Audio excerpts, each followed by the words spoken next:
In this small program, what we're going to show you is how to display a string. So let's go to new, open a new file. Now, as we know, generally we're going to have a two section in this MIPS. One is called data area, where we define all the data, and the main program where we're going to write the main assembly language is called the .text area. So generally we're going to have the two area here. Now let's say, for example, you have a message and you want to print the message in assembly language in MIPS. Okay, so how would you do that one? So let's say you take any name, like a name of like the way you take any variable names in other programming language. So let's say, for example, if we have a message called MSG, so that's a variable name, and to define that this is a string, you have to say in assembly language is called ASCII Z. So if you see, the moment you press dot, it will show you all these options in this particular software that's called Mars software 4.5.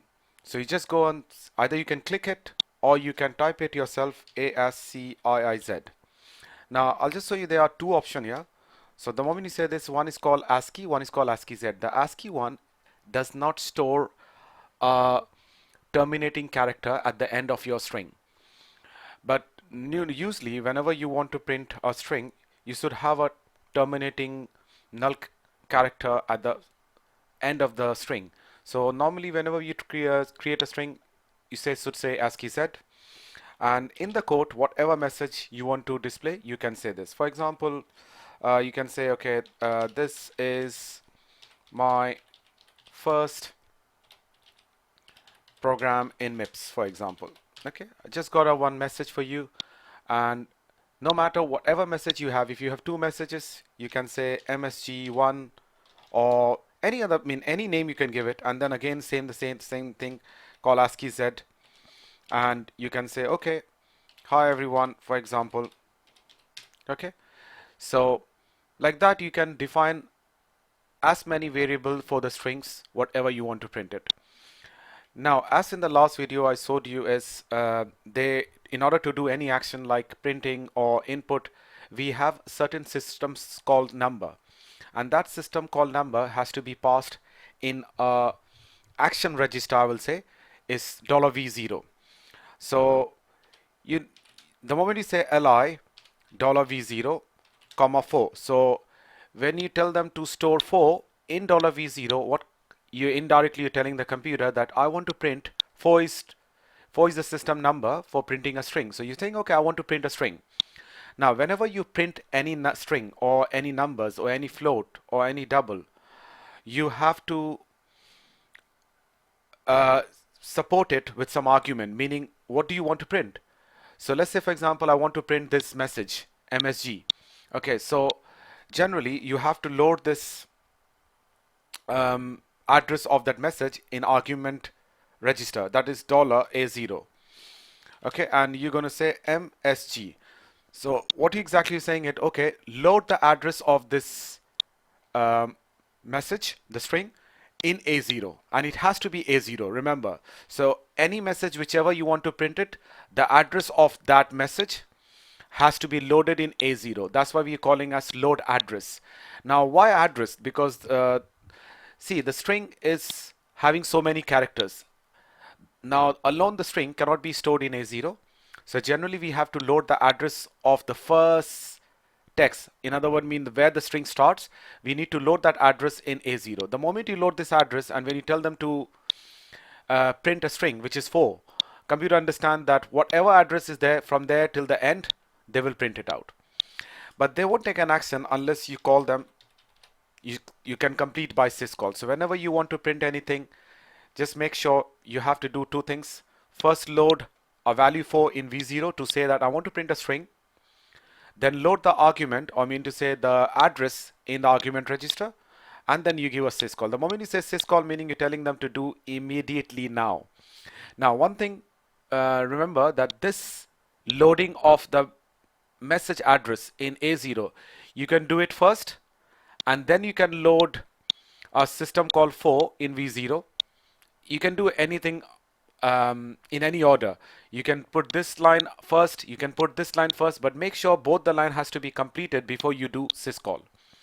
Now let's show you this run this, how to run this. So you're going to say save. Of course, you have to save it. Let's say I'm just giving it as printing a string. Now I'm just printing only the first string. Okay. Now I'll show you a little bit more. So once you save it, go to run. First, you have to assemble it. So once you say assemble, look for any error which comes here. If there's no error, then you can run it here. Now, what about this one? So this is to run all the line code in one go, and this is to run one line at one time, like one step. Like they will run this line, then they'll run this line, and it's very important, very good thing to, if you want to debug something, and if you want to debug a program and you want to find out where exactly the error is, I will prefer you to go one by one. But if the program is absolutely right and you want to check it in one go, you can do this. And if you want to rerun that, reset, and you want to start again from the again from the start, you can press this one, that's reset here. So let's run this, and there you go. You can see this. This is my first program in MIPS, and there you go. So you know how to print now a string. Now let's go a little further. Let's say, you know what, like I want to print another string after that. So what we generally do is, instead of copying, I'm going to show you again. So the same thing, guys. List the value in $V0, list the value 4, and then whatever message you want to print. Let's say I want to print now this message. So the address of this message should be loaded in argument, as I said it earlier. So I'll say load address $A0, MSG1. So I'm loading now another address to it, and the moment you give this word call syscall, and it's going to print the first message. After that, they're going to print the first message, second message. Now, one thing you remember, whenever you print this message, you know, they print this message, and the cursor, or mean to say the final point where the next printing has to start, so the cursor remain there at the last end point of that. So when you say the next message to print, it will start just after that one.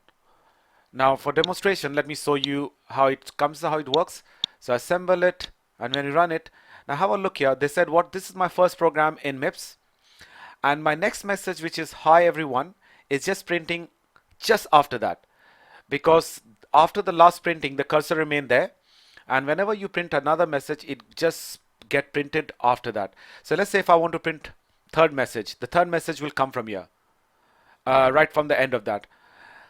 So this is how MIPS works. But if you think, oh, you know what, like I want in different line, like this is one line, then the next one I want in different line. So what you can do is, you can, in the string, you can give a escape character, okay, which you can find in other language as well, like Java, C++. So when you say /n, meaning indirectly you're telling the computer, okay, before you print this, make a new line. /n meaning make a new line. So what happens when you print this, the cursor remain there. And when you're telling them to print this one, so what they will do is they will make a new line, meaning they'll come to the new line and then print next one here. So by giving /n, you can make your printing statement in a new line. If you want 2 new line, you can give 2/n. If you want 3 new line, you can give /3n. Or let's say in some cases, you know, like you just want new line and no message. So you can just remove this and you can keep, but you just have to still take it as a message. Okay, so let's keep it like this, and I'll show you this program, how it works. So assemble, run it, and now have a look. Nicely they printed the first message, and the next message is coming up in the next line. Now before we end this small program, I just wanted to teach you one more very important thing. This shows you program is finished running, dropped off bottom, meaning the program is okay, fine, but it been dropped off suddenly. And that's why, you know, the reason why they're giving up, because every program you should terminate it nicely. Let's say, okay, if this is the end of the program, so after then, how would you tell the computer that this is my end? So to end it, you have to make a system call. Okay, that means you have to load in V0 a value of 10, as I showed you in the last video. So when you load a value of 10 in function register V0, and when you tell them to do a syscall, meaning it is indirectly you're telling the computer to terminate now, meaning it's finished, to exit. Okay, so this is to exit.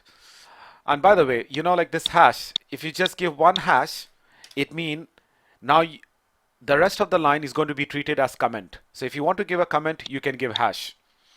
So I taught you overall three things here, that if you want to print a message, you have to load a value of 4 in V0, always V0, not anything else. That's the function register, a kind of action register, you can say.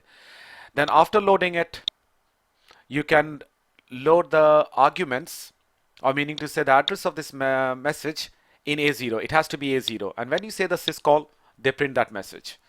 Now, this one can be before this, and or this line can be after this, but make sure both the line has to be done before you make a syscall. Second thing I just told you is that whenever you print, once it is printed up, the cursor remain there, and next printing will come right after that. So if you want a new line, you can give /n in order to get a new line.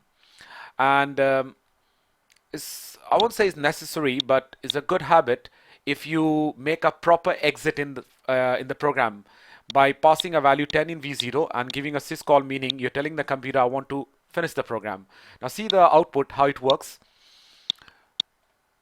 Now when it runs, now see what happens. It's giving you, this is my first program, hi everyone, and program is finished running. Now they're not giving this information anymore, because now you have done the program nicely.